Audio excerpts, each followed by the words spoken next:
Sioux Falls, South Dakota is almost 1,500 miles from the nearest coastline. But you don't always need an ocean to rise like the tide. Okay, ready? Kate Wynja has been making waves on golf courses there as far back as she can remember. She and her siblings spent more time in the sand trap than the sandbox. I started playing when I was 3. Golf's a family affair for us, so they're my main golfing partners and have been for the last 20 years.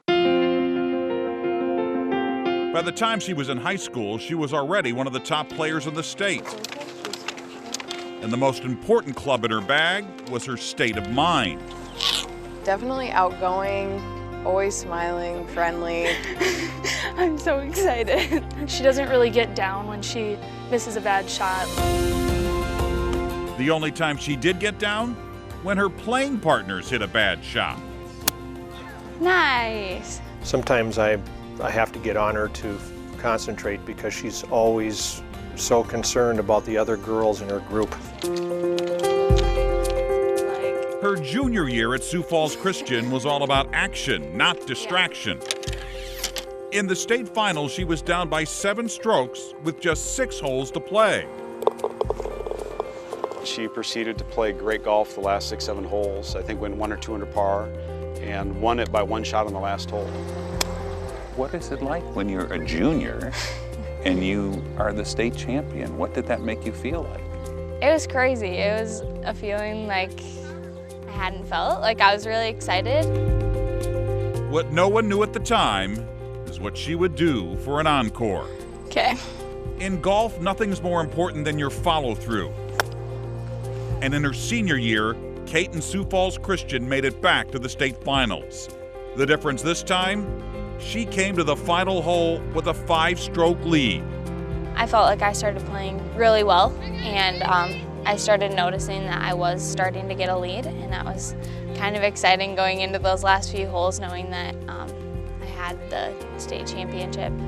Making things even sweeter, with Kate's final putt, Sioux Falls Christian would take the team championship as well.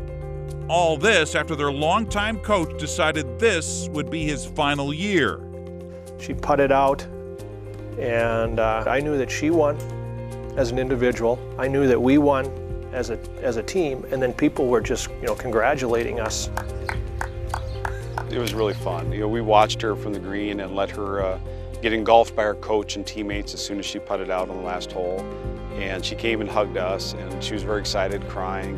In all the excitement, Kate still needed to sign her scorecard and then pick up her trophy. We're worried about getting the scorecards in and getting it all tabulated and then starting with the awards presentation. Then everything that was right took a wrong turn.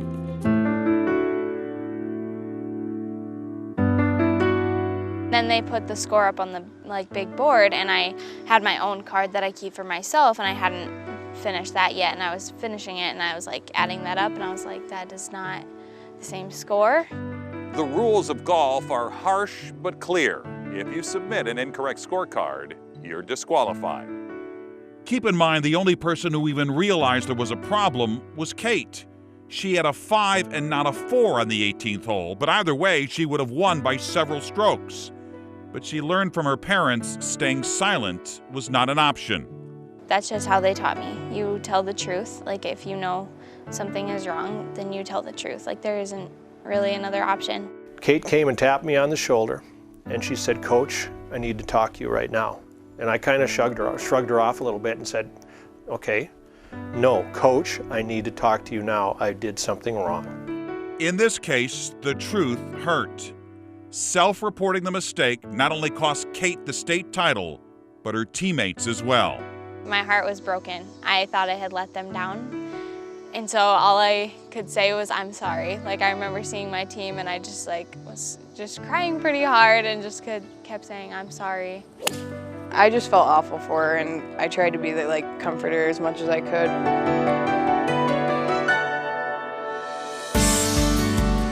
Comfort did come when Kate's story went viral.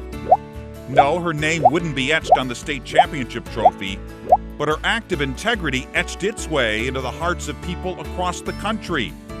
There was even this tweet from the greatest golfer of all time, Jack Nicklaus. Congrats to this young lady for using golf as a vehicle to teach us all life lessons on honesty and integrity. I just remember calling my dad and just like basically screaming. She was stunned and taken back that anybody would take the time, to recognize her like that. I was wondering if you could sign my team's picture. And he recognized her again in person when he traveled to Sioux Falls for an exhibition round. Taking golf lessons can teach you to drive, chip, and putt. Okay. We have a lot of green to work with. We're good. But sometimes the greatest lesson of all comes after the clubs are put away. I have young children, and it made me think of if they were to grow up and be in the same position and do the same thing, how proud I would be of them. Certainly winning is wonderful, but who you are, your character, how you treat others, if you enjoy it, is much more important and lasting. It's worth it to tell the truth. It's worth it to be honest. Kate Wynja showing us all that you don't have to win the trophy to be a champion. I think the earth is a better place because of Kate Wynja. What she did, every person should do.